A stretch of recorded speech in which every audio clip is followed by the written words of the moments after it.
If you want abundance, you must have clothing. Hi, Rabbi Abe here, and I'm here to tell you how to create the clothing for the abundance in your life. Before we get into it, please give the video a thumbs up and subscribe if you're not already subscribed, and please feel free to leave me any comments or questions at the end of the video. Now let's go into it.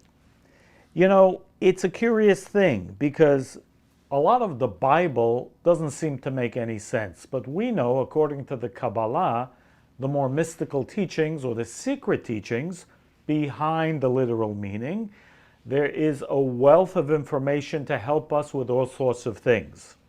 In this video, I'm going to speak about one of the powerful ways to create more abundance in every level. And abundance is always in three stages.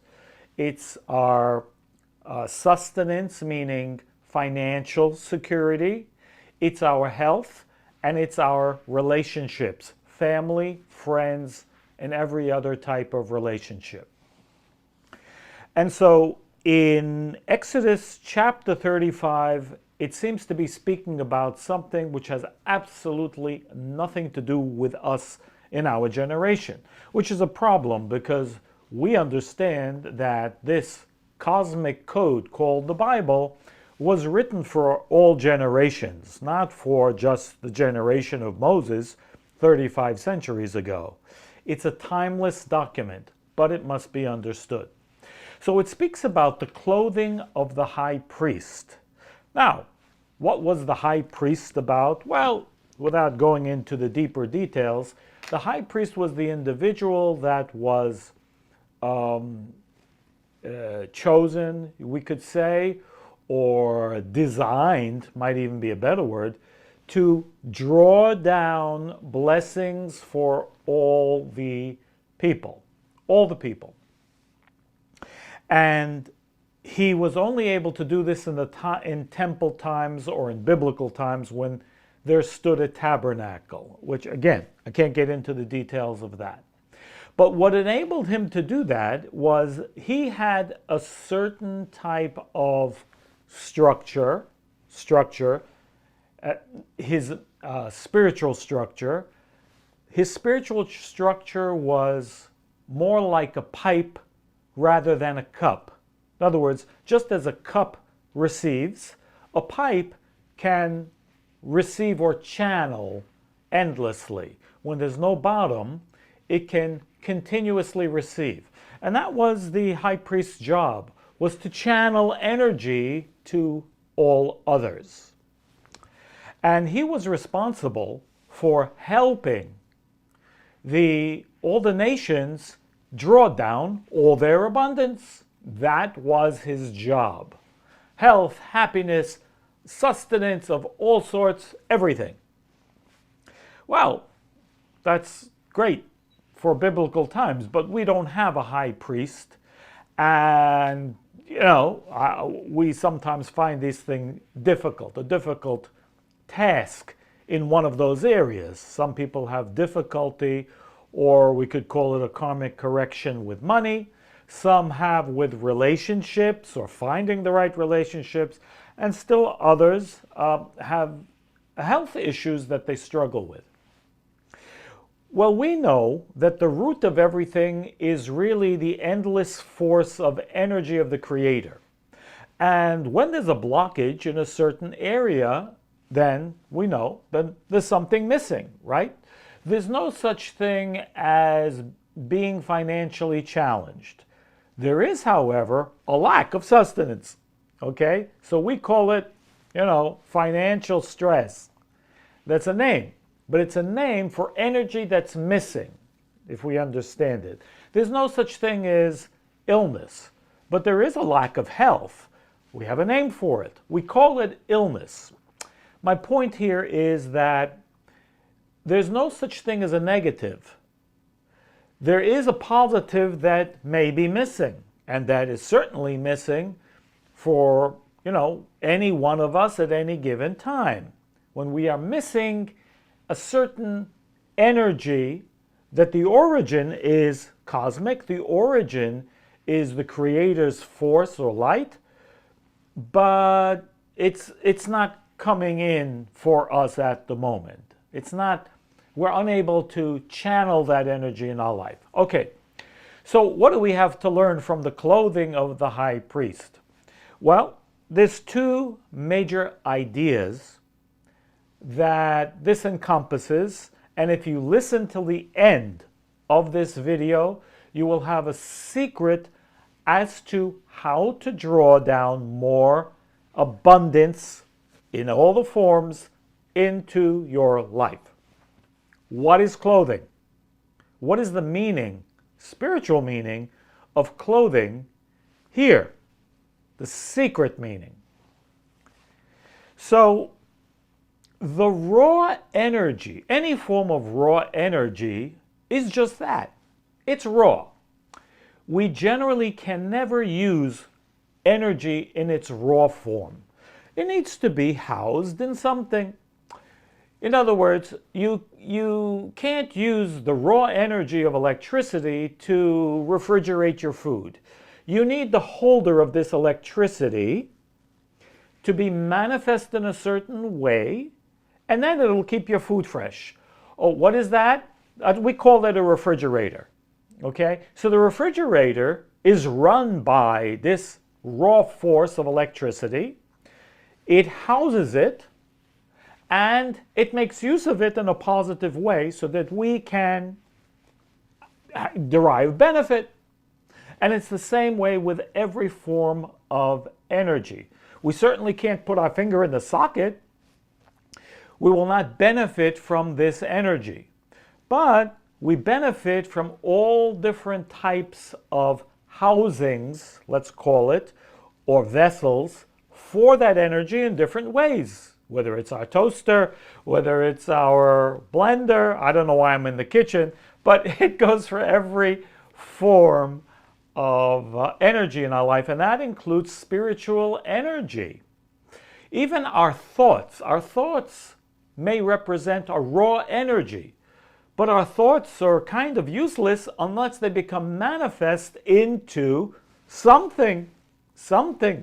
You can think of the greatest business in the world to make millions of dollars, but if you don't manifest it into something physical, well, those millions of dollars are going to stay in your head, and they're not very practical or useful. So, how do we make things manifest? The answer is clothing. Clothing. Now, what is the meaning of clothing? Well, there's a concept in the Kabbalah called light of mercy. Light of mercy. Light of mercy is clothing. Now let me explain to you, what is the meaning of light of mercy? Well, there are two types of energy. There's the raw force of the Creator that wants to give us, and in fact, it is giving us constantly. Even the moment we have an idea and we are determined to do something, we certainly need to go through the physical steps to help make our idea manifest. But it's not enough. The reason why on its own it's not enough, and this may be the very thing that you might be missing if you're working very hard and things aren't happening for you, is because we lack clothing. You see, when we do things for ourselves, it doesn't create clothing. What is clothing? Clothing is the housing that can house the energy. The energy must be clothed, because up until we do something to clothe that energy, again, it's like the raw electricity.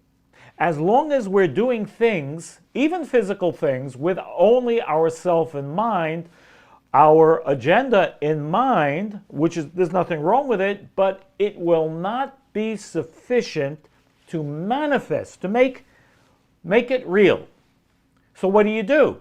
How do we clothe things? Well, it's actually quite simple. We need to go outside of ourselves and share in a way that it has nothing to do with us.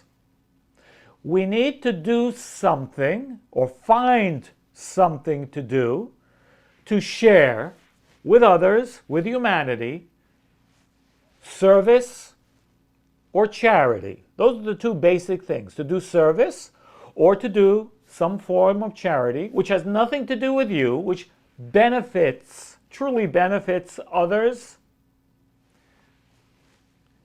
And it has nothing to do with your job or your business or what you're trying to do or what you're trying to accomplish or your health, it has nothing to do with you. It has nothing to do with, you going out on a date. If you want the relationship, you must go through the physical aspects of doing that. You need to do something, or go online and go to a dating site, or go out, or be willing to go on a blind date. All good.